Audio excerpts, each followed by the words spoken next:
caught in the crossfire. Hello everyone, hope you all are doing well.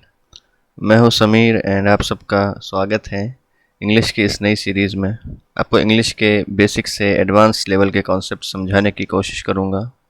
अगर अभी तक आपको इंग्लिश समझ में नहीं आई है या इंग्लिश समझने में दिक्कत आती है तो डोंट वरी, इस सीरीज़ के बाद आपको इंग्लिश अच्छे से आ जाएगी। तो शुरू करते हैं। देखो, इंग्लिश सीखने से पहले इंग्लिश के शब्दों को जानना बहुत ज़रूरी होता है। अगर इंग्लिश के वर्ड्स आपको पहचानने आ गए तो इंग्लिश आधी ऐसे ही आपको आ जाएगी। तो सबसे पहले इन शब्दों को पहचानने के लिए मैं पार्ट्स ऑफ स्पीच की शुरुआत करना चाहूँगा, क्योंकि पार्ट्स ऑफ स्पीच ही एक ऐसा टॉपिक है जिसमें सारे शब्दों की कैटेगरी मिल जाती है आपको।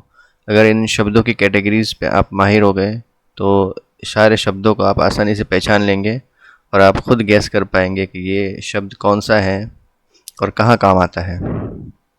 ठीक है, तो आगे बढ़ते हैं।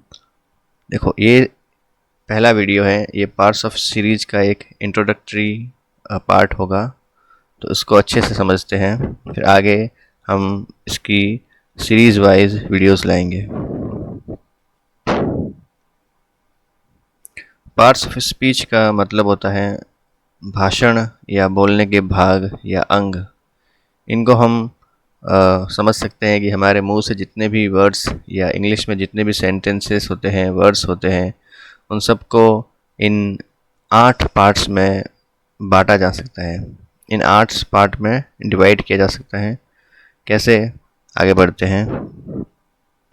एग्जांपल्स के लिए, जैसे कि मैं एक तुम्हारे आसपास कोई भी वर्ड, इंग्लिश में कोई भी वर्ड हो, जैसे कि तुम्हारे आसपास ऑब्जेक्ट होंगे, जैसे कि फ़ैन है, टेबल है, फ़ोन है, ठीक है ना। इनको हम क्या बोलते हैं?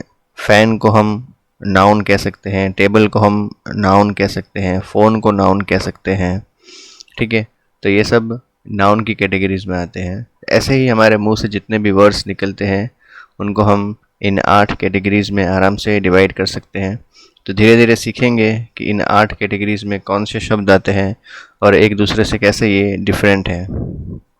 तो सबसे पहले हम नाउन से शुरुआत करते हैं। इसकी आपको एक इंट्रोडक्शन दे देता हूँ। देखिए, नाउन क्या होता है? हम बचपन से सीखते आए हैं कि नाउन को संज्ञा कहते हैं।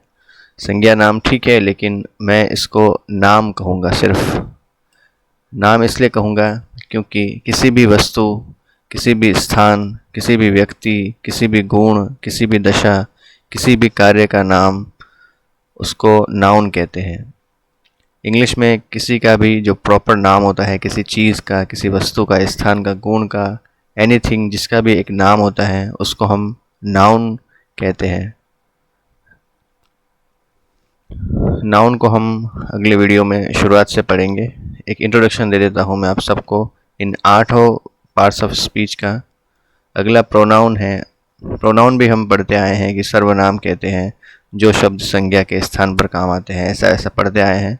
इसको हम नई एक परिभाषा से पढ़ेंगे। देखिए, विशेष नाम क्या होता है? नाउन। किसी विशेष नाम या संज्ञा के स्थान पर काम आने वाले शब्द। ठीक है, तो प्रोनाउन क्या होते हैं कि नाउन के स्थान पर हम प्रोनाउन का यूज़ करते हैं। आगे बढ़ते हैं। एडजेक्टिव क्या होते हैं? विशेषण का मतलब क्या होता है? विशेषता बताना। तो एडजेक्टिव क्या होते हैं? नाउन और प्रोनाउन के बारे में कुछ जानकारी या विशेषता बताते हैं। उन जो शब्द आते हैं उनको डिस्क्राइब करने के लिए वो एडजेक्टिव कहलाते हैं। ऐसे ही वर्ब हैं। वर्ब हम पढ़ते आए हैं, क्रिया और किसी कार्य को बताने वाले का नाम। यानी कोई कार्य हो रहा है, जैसे कि एग्जांपल के लिए स्लीपिंग, ईटिंग, वॉकिंग, ये सभी कार्य हैं, तो ये सभी वर्ब हैं। तो इनको भी अच्छे से हम पढ़ेंगे कौन कौन सी वर्ब्स होती हैं। एडवर्ब क्या है? जैसे ही एडजेक्टिव हैं नाउन और प्रोनाउन की विशेषता बताते हैं, ऐसे ही वर्ब की विशेषता एडवर्ब बताता है। क्रिया विशेषण किसी भी क्रिया की विशेषता बताने वाले शब्द या नाम। आगे पढ़ेंगे एडवर्ब के बारे में। प्रीपोजिशंस क्या होते हैं? प्रीपोजिशंस हैं संबंध बोधक वाक्य या संबंध बोधक शब्द होते हैं। संज्ञा, सर्वनाम, विशेषण, क्रिया विशेषण आदि संबंध बताने वाले।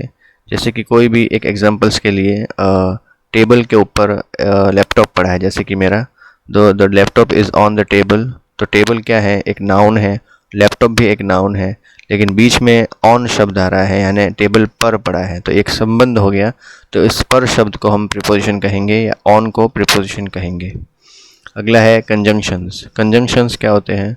कंजंक्शंस दो से अधिक शब्दों या दो वाक्यों को जोड़ने के बीच में जो एक शब्द लगता है उसको कंजंक्शन कहते हैं।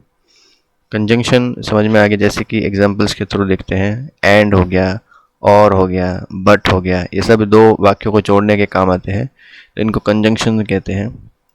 आर्टिकल्स क्या होते हैं? आर्टिकल्स हमने पढ़े हैं, ए एंड द, इन सब का प्रयोग कहाँ होता है? इनडेफिनेट, डेफिनेट में होता है। तो ये भी एक प्रकार का विशेषण होता है, इसको हम आगे अच्छे से समझेंगे। तो ये एक वीडियो पार्ट्स ऑफ स्पीच का हो गया, इसको एक इंट्रोडक्शन समझिए आप। अगली सीरीज़ में नाउन से शुरुआत करेंगे। Thank you.